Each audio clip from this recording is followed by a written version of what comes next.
music has been a fine way to spread ideas, gain support for a cause, and keep spirits up in the face of opposition.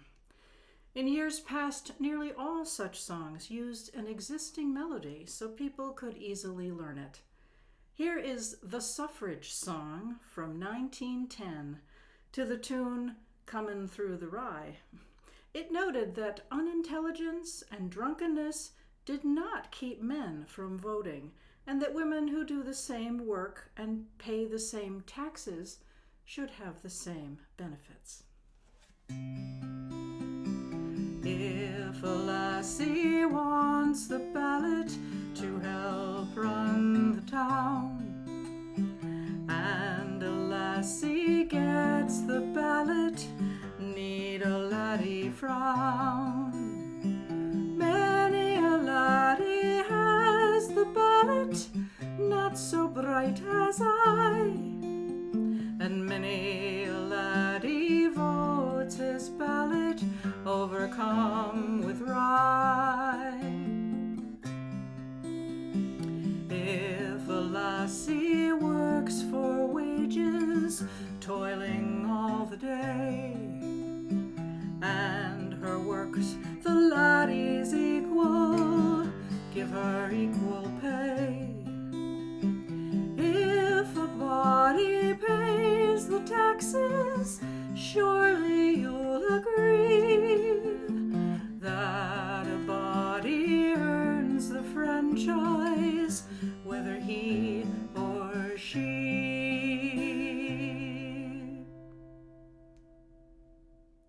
Way back in 1776, Abigail Adams sent a letter to her husband John, who was sweltering at the Continental Congress in Philadelphia. She wrote, "I long to hear that you have declared an independency, and by the way, in the new code of laws, which I suppose it will be necessary for you to make, I desire you would remember the ladies and be more generous and favorable to them than your ancestors. Do not put such unlimited power into the hands of the husbands. Remember, all men would be tyrants if they could. If particular attention is not paid to the ladies, we are determined to foment a rebellion and will not hold ourselves bound by any laws in which we have no vote."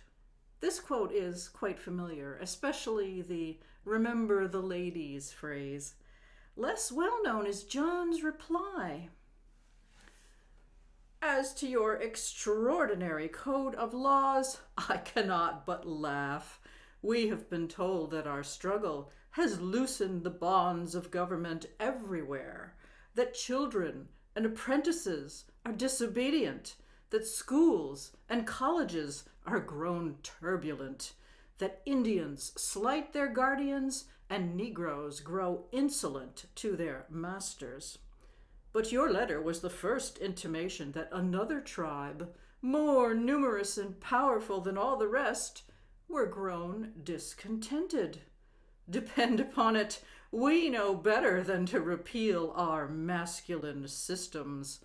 Although they are in full force, you know they are little more than theory. We dare not exert our power in its full latitude. We are obliged to go fair and softly, and in practice, you know, we are the subjects." We could spend a long time unpacking John's racism and sexism, but his opinion was that of many, that women ruled the world behind the scenes. Of course, in reality, lack of control over their own lives was an ongoing tragedy for women, indigenous people, those who were enslaved, and other groups, large in numbers, but small in the eyes of the white men who clung fiercely to power. Sound familiar? In 1795, a couple of decades after Abigail's plea for justice, a song appeared in a magazine called The Philadelphia Minerva. Minerva was the goddess of wisdom. It was anonymous, written by a lady. One of the 9 verses mentioned Mary Wollstonecraft, who had written A Vindication on the Rights of Woman a few years earlier in 1792. Mary's daughter, also named Mary, would write the classic story Frankenstein in 1817. The lady used a tune that some 20 years later would become My Country 'Tis of Thee. Here are 4 verses. God save each female's right, show to her ravished fight, woman is free. Let freedom's voice prevail and draw aside the veil, supreme indulgence hail sweet liberty.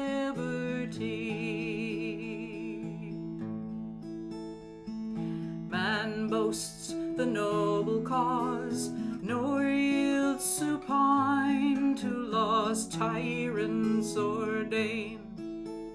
Let woman have a share, nor yield to slavish fear, her equal rights declare and well maintain. Let snarling critics frown, their maxims I disown, their ways detest. By man, your tyrant lord, females no more be awed, let freedom's sacred word inspire your breath.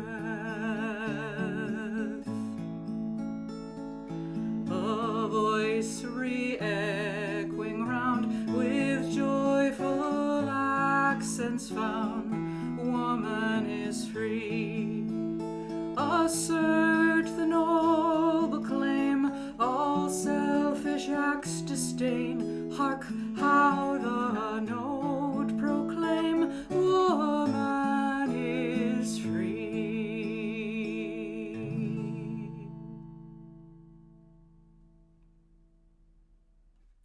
The main issue facing the young United States was the fact that the Constitution's claim that all men are created equal was not true for women, and certainly not true for the millions of enslaved people on whom the country's prosperity depended. People working for nothing were the most valuable treasure in the country, and those who benefited from the system were determined to preserve it. A strict social scale put everyone in their place, and they were expected to stay there. Obedience was demanded of children, servants, the enslaved, and wives who swore to obey their lord and master in their wedding vows. Most believed that God had put people where they belonged, and you were to endure hardships and await your reward in heaven. Some did challenge the system. During the Revolutionary War, a 37-year-old woman born into bondage sued for her freedom in a Massachusetts court and won. This woman, named Bet, had worked for the Ashley family for 30 years without pay or self-determination. She heard a town crier read the new Massachusetts state constitution. Article 1 says, "All men are born free and equal and have certain natural, essential, and unalienable rights, among which is enjoying and defending their lives and liberties." Bet visited a lawyer she knew who had attended political meetings at Ashley's house. Theodore Sedgwick took her case. Because women had no rights in court, another person enslaved by the Ashleys, Cato Brom, was the lead plaintiff. In 1781, the court ruled that slavery was inconsistent with the state constitution. Ashley was fined 30 shillings and had to pay court costs. Brom and Bet were freed and got some compensation for their years of unpaid work. Ashley asked Bet to come back and work for wages, but she declined. She went to work and live in Sedgwick's house. She chose a new name, Elizabeth Freeman, and was called Mum Bet by the children she took care of, mum or ma'am being a sign of respect. Her victory soon led to the abolishment of slavery in Massachusetts. In 1829, the year Bet died, Susan Brownell Anthony was 9 years old, and the country not quite 45. She grew up in an activist Quaker family. After teaching for 15 years, she worked in the temperance movement, hoping to reduce the widespread alcoholism that caused intense hardship for women and their families. She knew many songs promoting temperance. This one is from an 1867 collection, to the old fife and drum tune, "The Girl I Left Behind Me." The drunkard as he steals away to scenes of dissipation, no anguish warns, no tears delay, he fears not the temptation.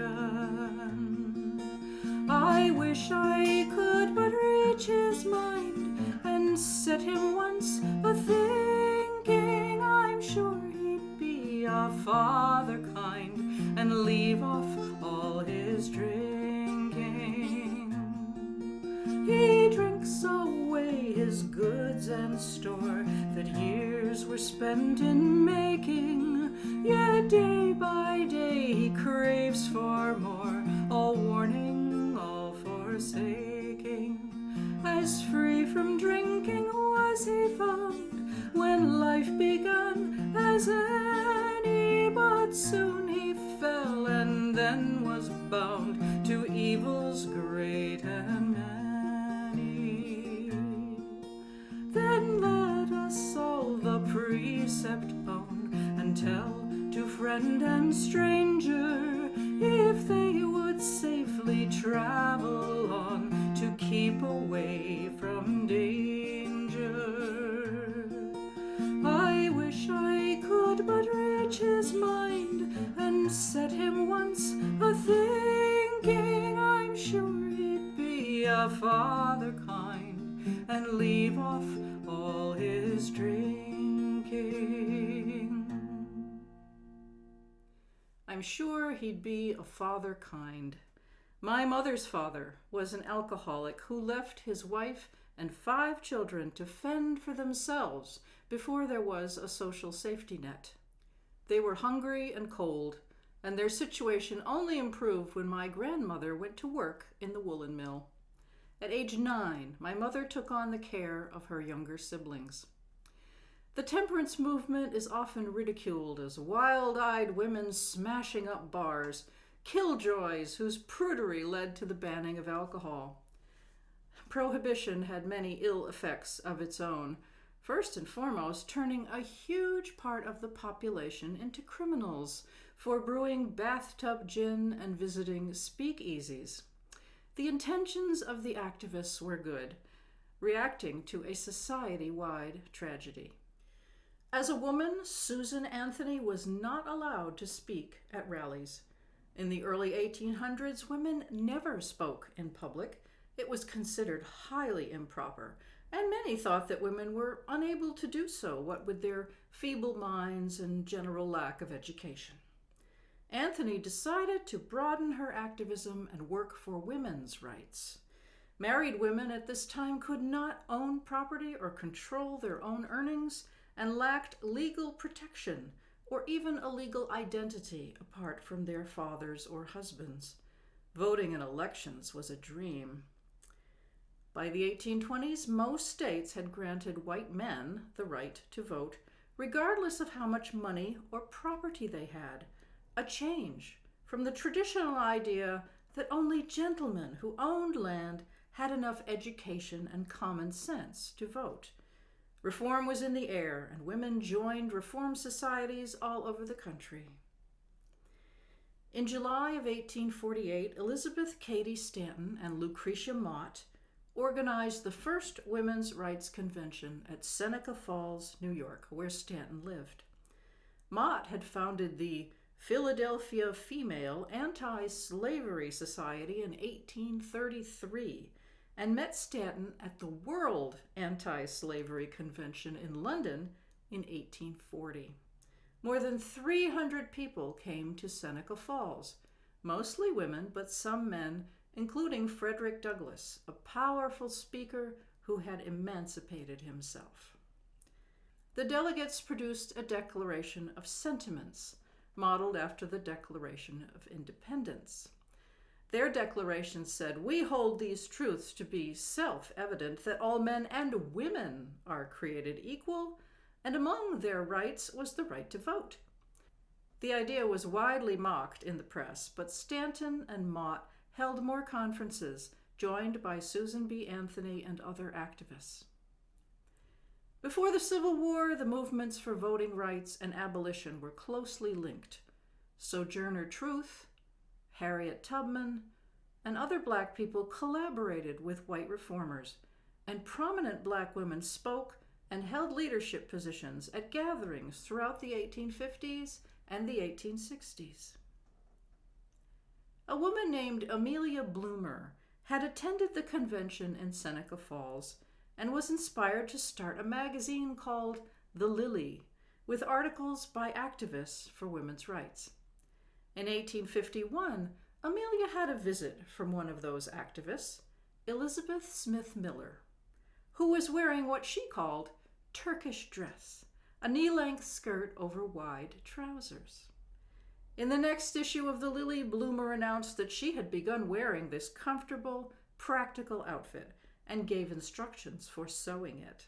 It became popular, and the press dubbed it Bloomers, after Amelia. Managers of a textile mill in Lowell gave a banquet for workers who were wearing it, hoping to reduce injuries and deaths from long skirts caught in the machinery. In Toledo, 60 women wore bloomers to one of the city's grandest events. Bloomer balls and bloomer picnics and dress reform societies popped up all over. Anthony, Stanton, and other activists started wearing the outfit, which they called freedom dress. There was a backlash, however, as preachers and parents and politicians disapproved. In response, this song appeared in 1851. The new words were set to the old Scottish tune, "Over the Water to Charlie." This is the Bloomers' Complaint.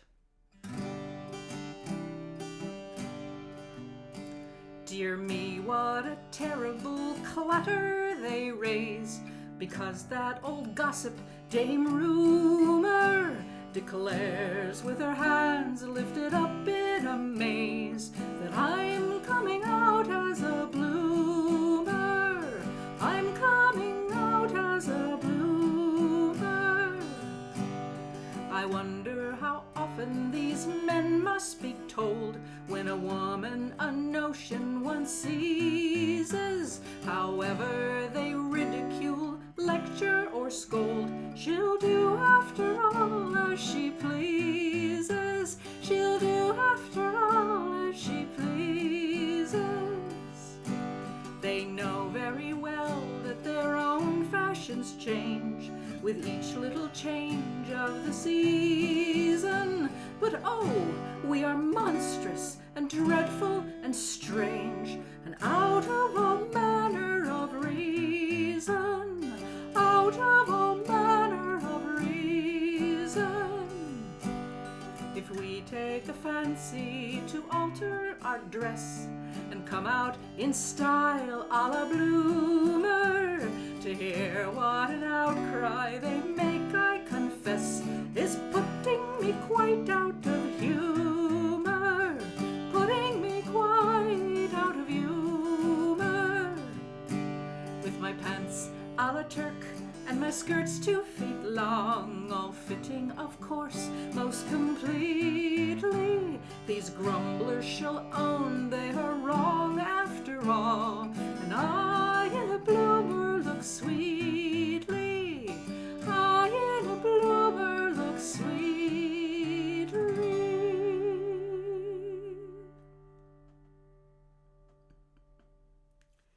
The more women put on trousers, no matter how wide or frilly, the more they were denounced as immoral.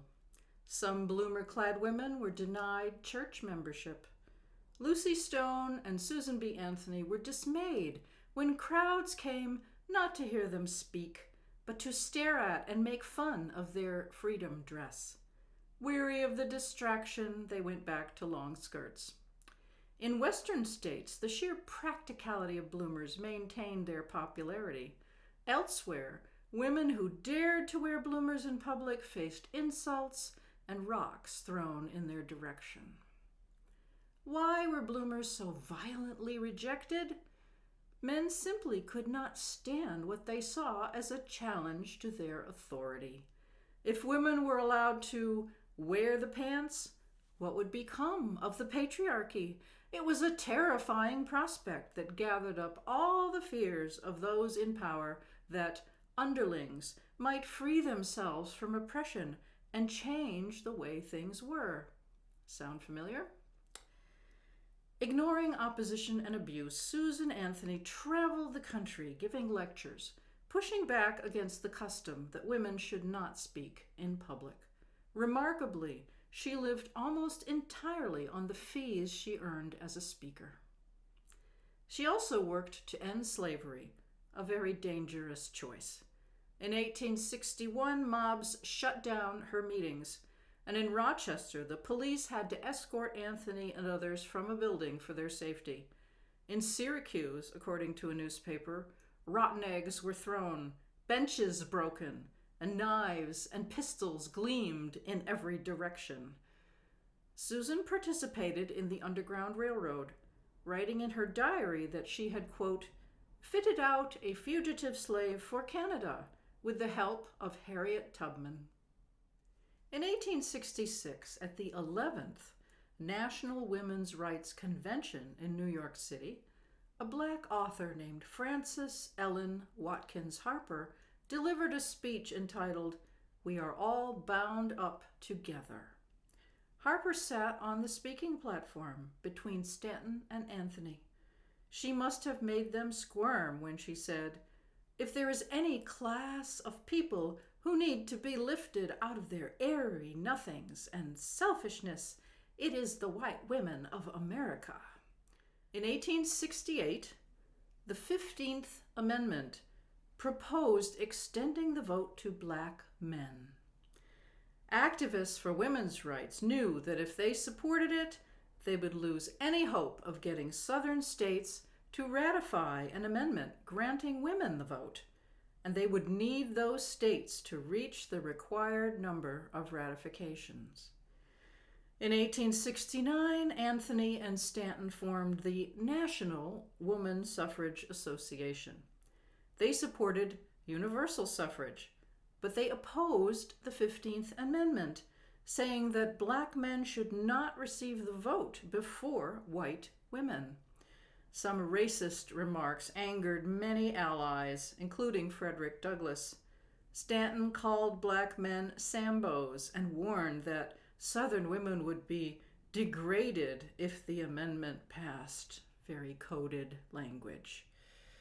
In response, abolitionists Lucy Stone and Henry Blackwell founded the American Woman Suffrage Association in Boston. They supported the 15th Amendment and feared that it would not pass if it extended rights to women. The movement had split over the issue, diluting their chances of affecting the debate. Susan Anthony had helped enslaved people escape, and she had close relationships with Black women, but she was willing to work with racist colleagues if it advanced the cause to which she had devoted her life. She understood that without Southern support, that cause was doomed. She was willing to bargain to achieve her goal. Despite the split, Black women joined both groups and spoke at meetings and rallies. Over time, tensions between Stanton, Anthony, and Frederick Douglass lessened, but the need to placate Southern states led some suffragettes to condone white supremacy, and Black people were discriminated against at meetings and marches. The word suffrage comes from the Latin suffragium, which means vote, support, or prayer. After the 15th Amendment passed in 1870, the word became more associated with the fight to include women, and advocates became suffragettes. Around 1880, Dee Estabrook wrote a sly little song and set it to a familiar tune, the one used for Auld Lang Syne. I don't know whether Dee Estabrook was male or female, but regardless, the song is called Keep Woman in Her Sphere. I have a neighbor, one of those not very hard to find, who know it all without debate and never change their mind. I asked him what of woman's rights, he said in tones severe, my mind on that is all made up, keep woman in her sphere. I saw a man in tattered garb forth from the grog shop come. He squandered all his cash for drink and starved his wife at home. I asked him, should not woman vote? He answered with a sneer, I've taught my wife to know her place, keep woman in her sphere. I met an earnest, thoughtful man not many days ago, who pondered deep all human law, the honest truth to know. I asked him, what of woman's cause? The answer came sincere, her rights are just the same as mine, let woman choose her sphere. A new technology wound up reforming women's clothing at last. When the modern bicycle became popular in the 1880s, women needed clothes to ride, so some 30 years after they were introduced, then suppressed, bloomers became the standard cycling outfit. The roadways filled with women pedaling in split skirts, reveling in the freedom to roll away from the strict control of parents and guardians.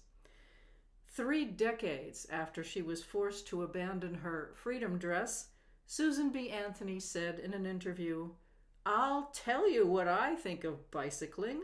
I think it has done more to emancipate women than any one thing in the world. I rejoice every time I see a woman ride by on a wheel. It gives her a feeling of self-reliance and independence the moment she takes her seat. And away she goes, the picture of untrammeled womanhood. In 1884, someone named L. May Wheeler put new words to an old tune to promote the cause. Oh dear, what can the matter be, dear, dear? What can the matter be? Oh dear, what can the matter be? Women are wanting to vote. Women have husbands, they are protected. Women have sons by whom they're directed. Women have fathers, they're not neglected. So why are they wanting to vote? Women have homes, there they should labor. Women have children whom they should favor. Women have time to learn of each neighbor. So why are they wanting to vote? Oh dear, what can the matter be, dear, dear? What can the matter be? Oh dear, what can the matter be? Women are wanting to vote. Women are preaching to sinners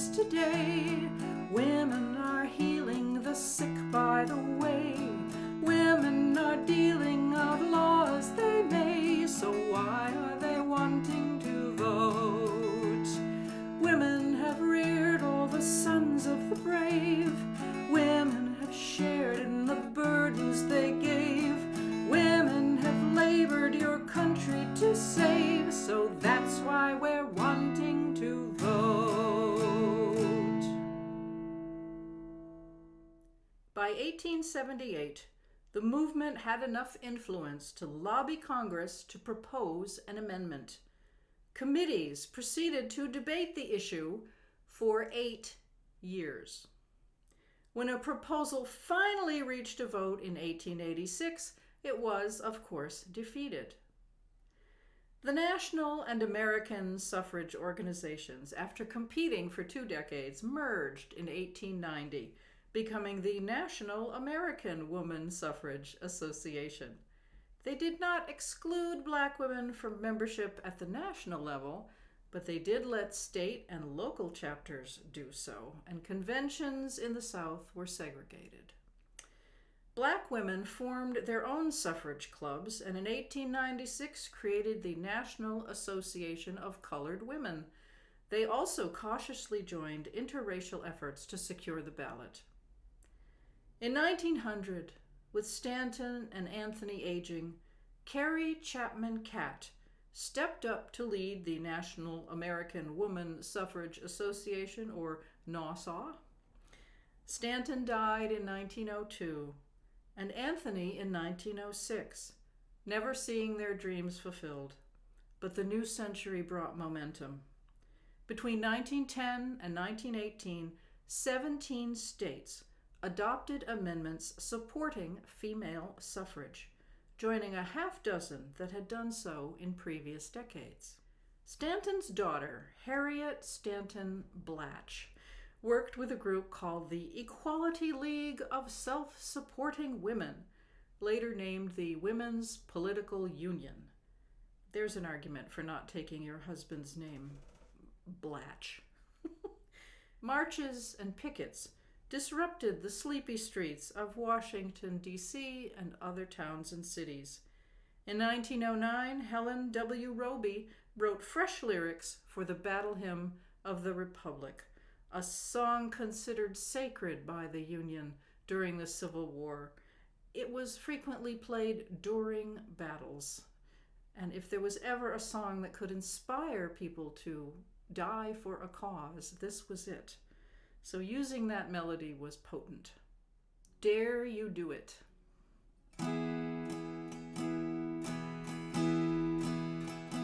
There's a wave of indignation rolling round and round the land, and its meaning is so mighty and its mission is so grand that none but knaves and cowards dare deny its just demand as we go marching on.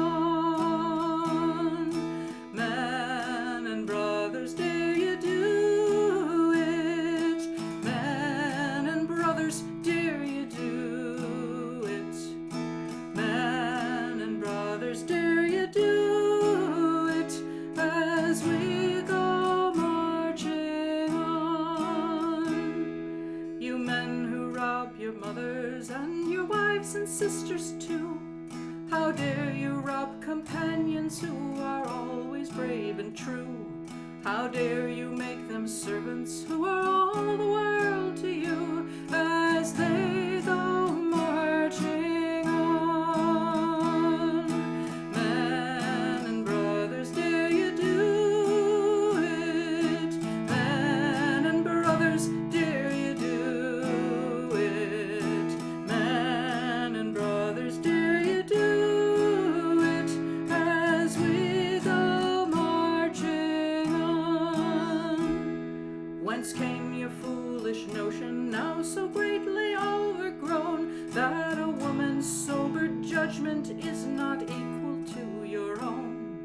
Has God ordained that suffrage is a gift to you alone, while life goes marching on? Man and brothers, dare you do it? Man and brothers, dare you do it? Man and brothers, dare you do it as we go marching on?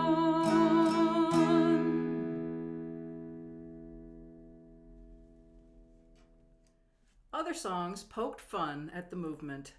On a 1912 Victor record, Maurice Burckhardt assumed an Italian accent to complain about his deteriorating marriage since Margaret became a suffragette.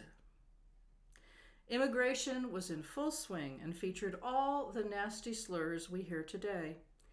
In 1913, Billy Murray, a popular comic singer, expressed his dismay that "your mother's gone away to join the army of suffragettes, that is." Movements were afoot to bring a better life to millions of workers in coal mines and mills where conditions were bad, pay low, and early deaths just a part of doing business. In 1912, Massachusetts shortened the work week from 56 to 54 hours. Workers welcomed this small improvement, but worried their pay would be cut. Sure enough, some Polish women discovered that the Everett Mill had taken 32 cents out of their paycheck. They walked off the job. The next day, workers in a Lawrence mill also found their paycheck lighter, and they marched off chanting, "Short pay all out! Short pay all out!" Striking women carried signs that read, "We want bread and roses too," and it became the Bread and Roses strike. The phrase was coined by Rose Schneiderman, a New Yorker who spent her life working for women's rights. A legislator had warned that letting women vote would, quote, "get them into the area of politics with its distressing contests. Their delicacy is gone. Their charm is gone." Rose replied, "Women in laundries stand for 14 hours in the terrible steam with their hands in hot starch. Surely they won't lose any more of their beauty and charm by putting a ballot in a box once a year. There is no harder contest than the contest for bread." Shortly before the Lawrence strike, Schneiderman said, "What the woman who labors wants is the right to live, not simply exist. The right to life, as the rich woman has the right to life, and the sun, and music, and art. You have nothing that the humblest worker has not a right to have also. The worker must have bread, but she must have roses too." James Oppenheim was inspired to write a poem with these words in 1911, and it was set to music by several people, but I really like Carolyn Kalsat's version from 1912. Bread and Roses.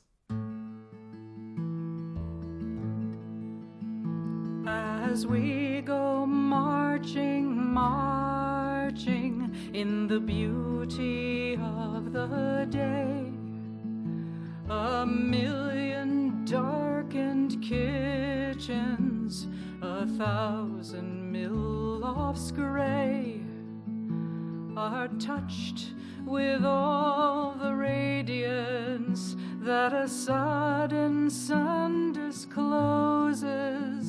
For the people hear us singing, bread and roses, bread and roses. As we go marching, marching, we battle too for men, for they are in this struggle, and together we can win. Our lives shall not be sweated from birth until life closes. Hearts starve as well as bodies. Give us bread, but give us roses. As we go marching, marching, unnumbered women dead go crying through our singing, their ancient cry for bread. Small art and love and beauty, their drudging spirits new. Yes, it is bread we fight for, but we fight for roses too. As we go marching, marching, we bring the greater days, the rising of the women means the rising of the race. No more the drudge and the idler tend the toil where one reposes, but a sharing of life's glories, bread and roses, bread and roses.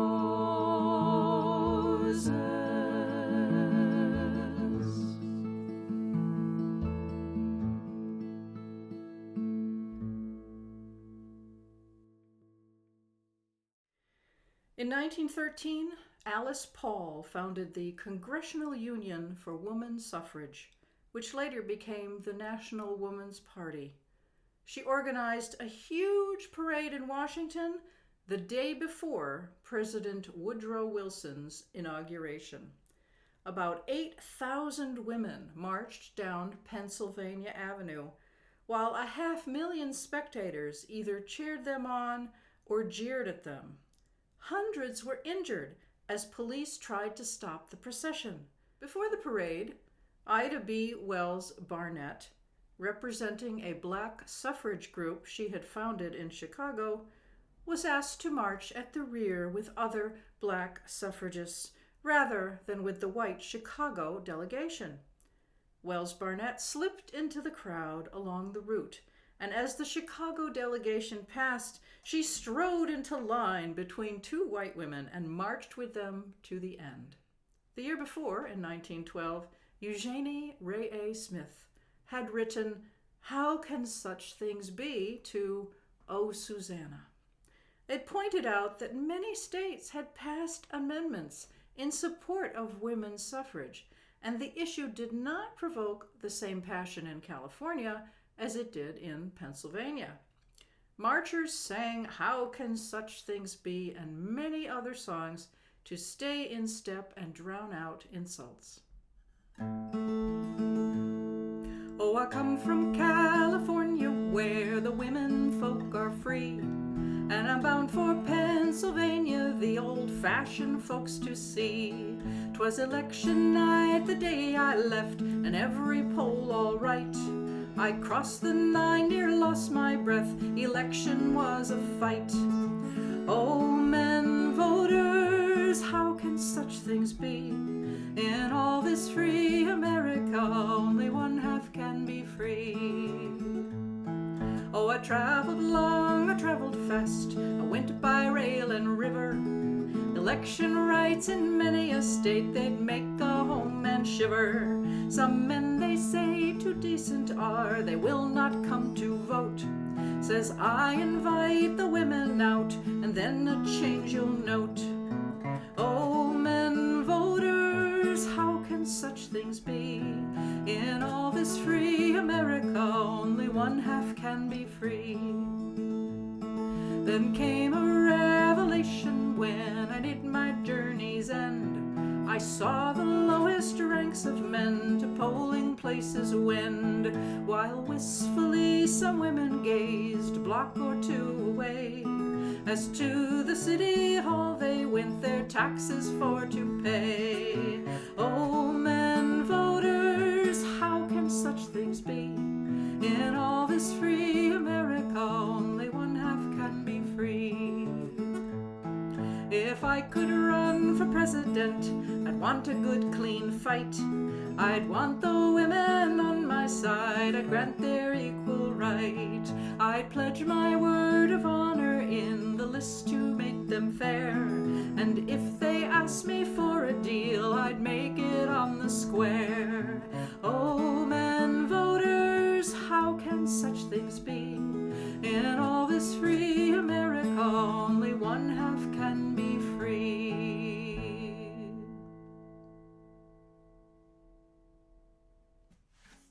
When Alice Paul and other suffragists met with President Wilson, he told them it was not yet time for an amendment. 3 years later, in 1917, Paul led the first group to picket the White House.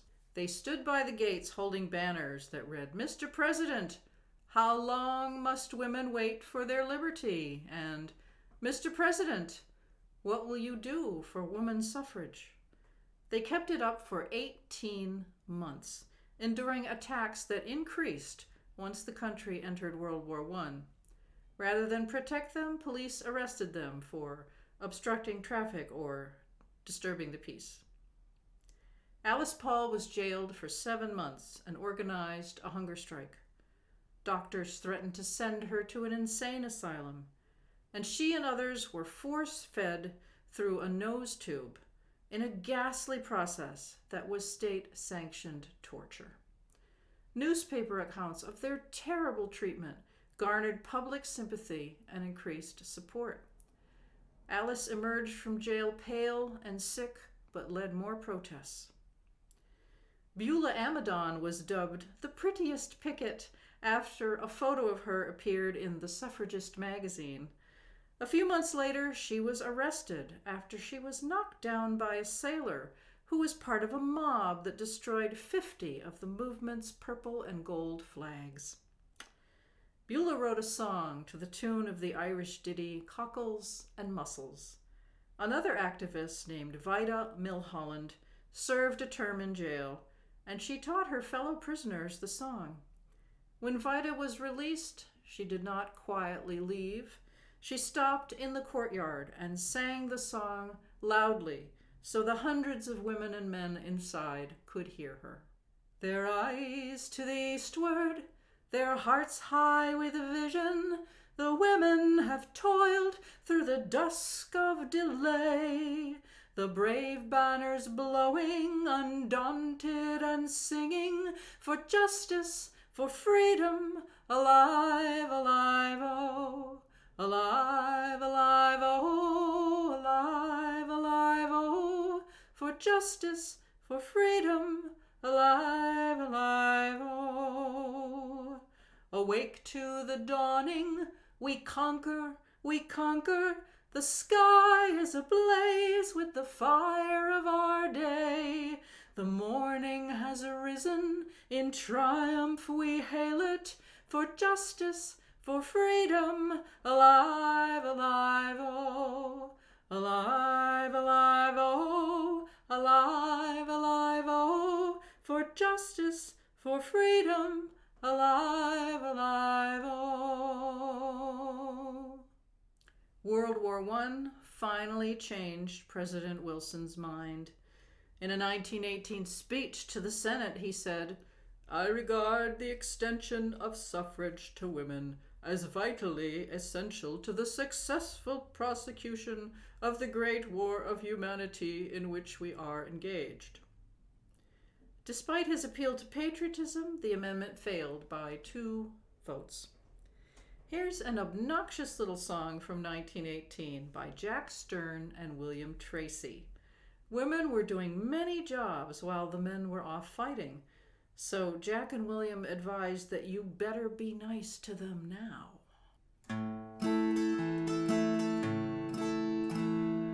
Girls are filling men's positions nowadays and making good at everything they try. They found out they're useful in a lot of ways. Go get the money is their battle cry. Boys, you got to hand it to the ladies. Here's some good advice for you. You'd better be nice to them now. Oh, you better be nice to them now. Take your sweetie to a preacher right away. She may come in handy for a rainy day. It's all on account of the war. Your job isn't safe anymore, for you don't know what may happen in a year or 2. By then there won't be anything a girl can't do. So don't you abuse them or you're bound to lose them. You better be nice to them now. Ever since the nation granted women's right, they've been preparing so they'd stand the test. They've been sitting up and scheming every night and picking out the trade that they like best. Pretty soon the girls will form a union, then you'll have no chance at all. You'd better be nice to them now. Oh, you better be nice to them now. If you're married, then you needn't be afraid. You'll never have to work if wifey learns a trade. The girls have it all their own way. They're more independent each day. Say, don't be surprised if we have lady cops in time. And if we do, the men will all commit some crime. And when the cops get 'em, they'll love 'em and pet 'em. You better be nice to them now.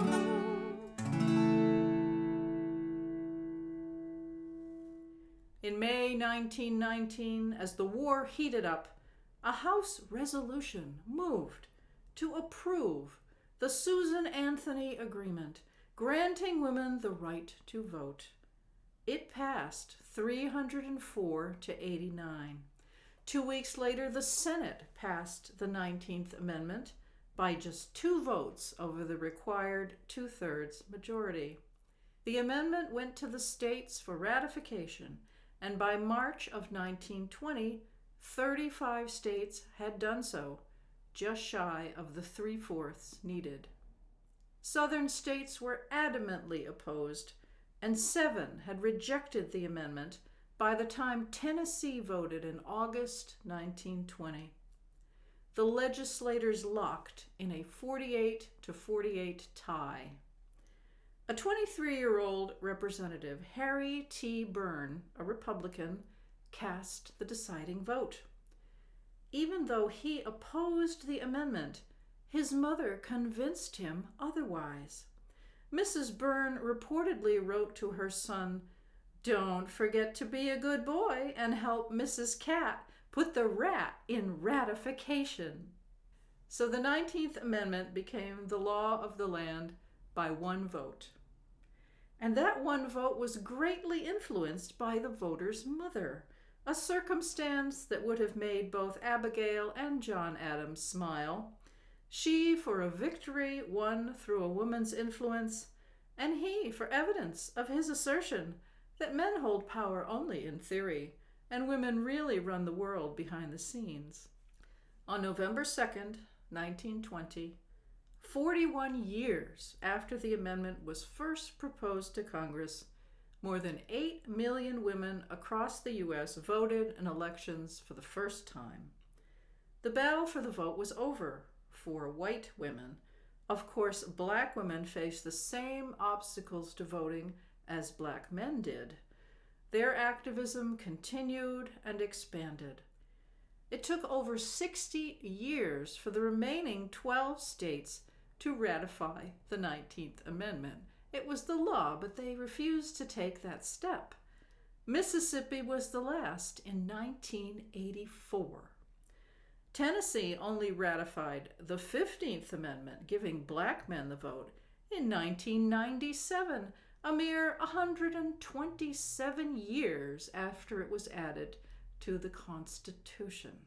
At a community meeting in rural Mississippi in 1962, a sharecropper in her 40s named Fannie Lou Hamer found out that she could register to vote.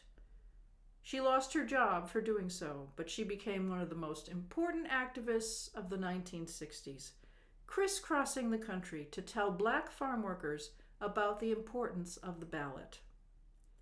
In 2013, the Supreme Court invalidated part of the 1965 Voting Rights Act that Hamer and others worked so hard to pass.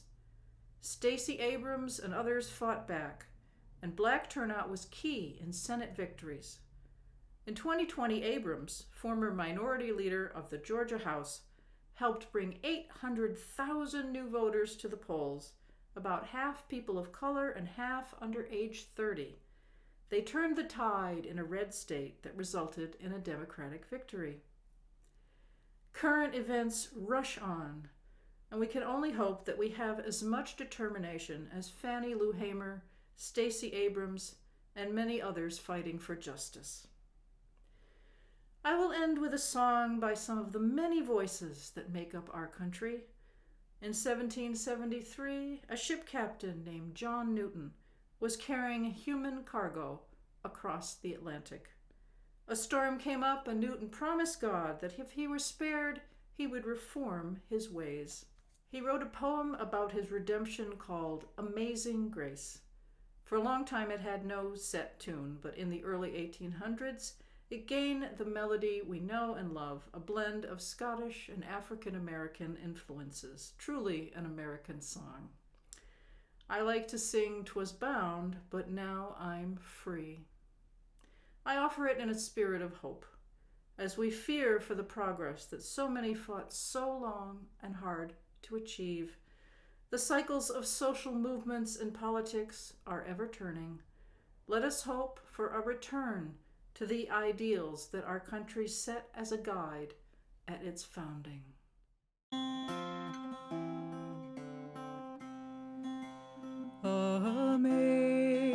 Amazing grace, how sweet the sound that saved a wretch like me. I once was lost, but now am found. Was bound, but now I'm free. 'Twas grace that taught my heart to fear, and grace my fears relieved. How precious did that grace appear the hour I first believed. Through many dangers, toils, and snares, I have already come. 'Tis grace that brought me safe thus far, and grace will lead me home.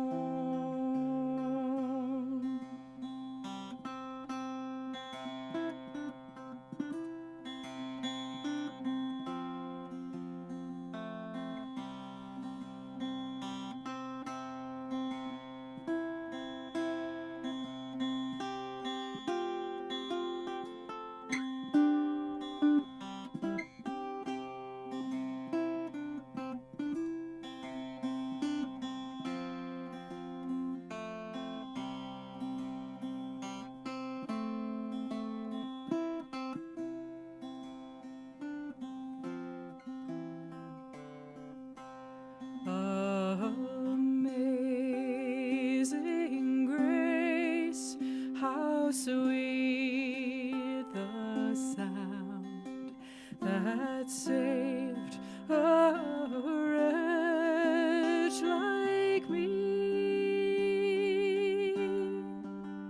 I once was lost, but now am found. Was bound,